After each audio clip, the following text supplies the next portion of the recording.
Hello guys, how are you? I hope you will be fine. So guys, let's start. My today topic is wave fronts. Consider a point source of light at as figure 9.1a. This is figure 9.1a. Light rays wave fronts. Waves emitted from the source will propagate outwards in all directions with speed c. After time t, they will reach the surface of a sphere with center as s and radius as ct. Every point on the surface of the sphere will be set into vibration by the waves reaching there. As the distance of all these points from the source is the same, so their state of vibration will be identical. In other words, all the points on the surface of the sphere will have the same phase.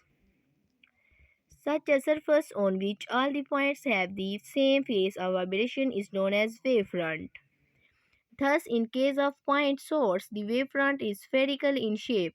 A line normal to the wavefront showing the direction of the motion is called a ray of light.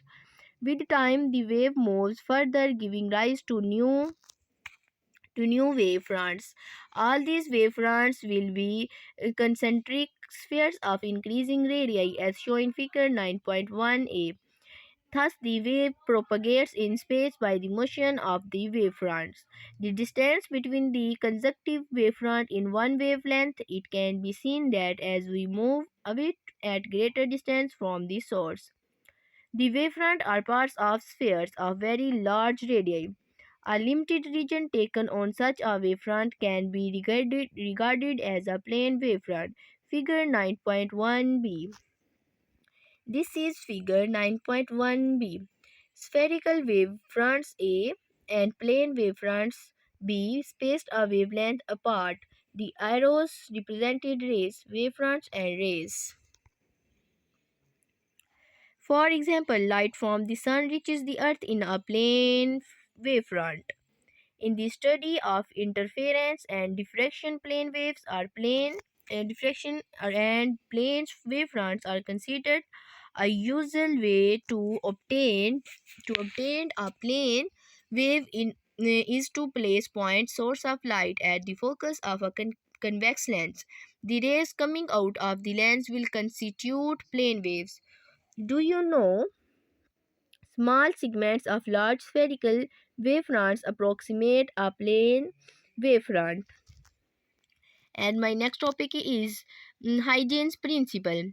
Knowing the shape and location of wavefront at any instant t, Huygens principle enables us to determine the shape and location of new wavefront at a later time t plus del t.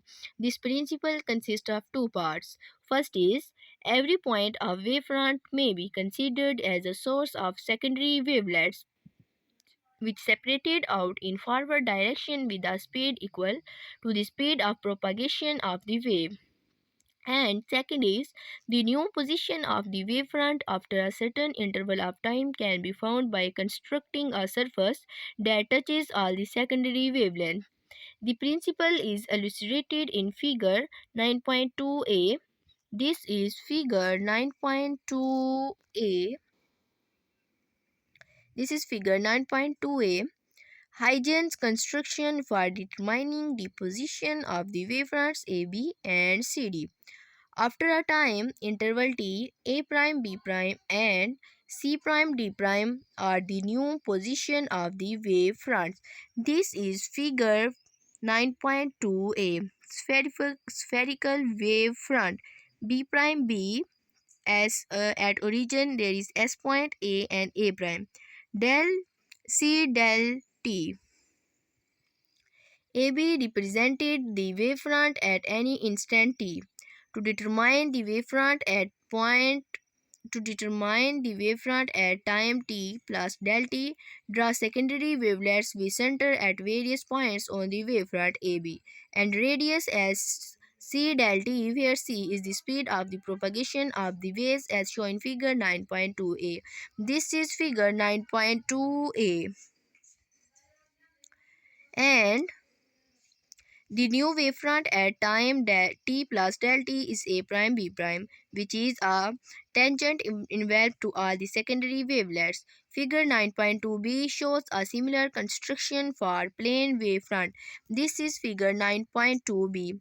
Wavefront C del T, C and C prime, D and D prime.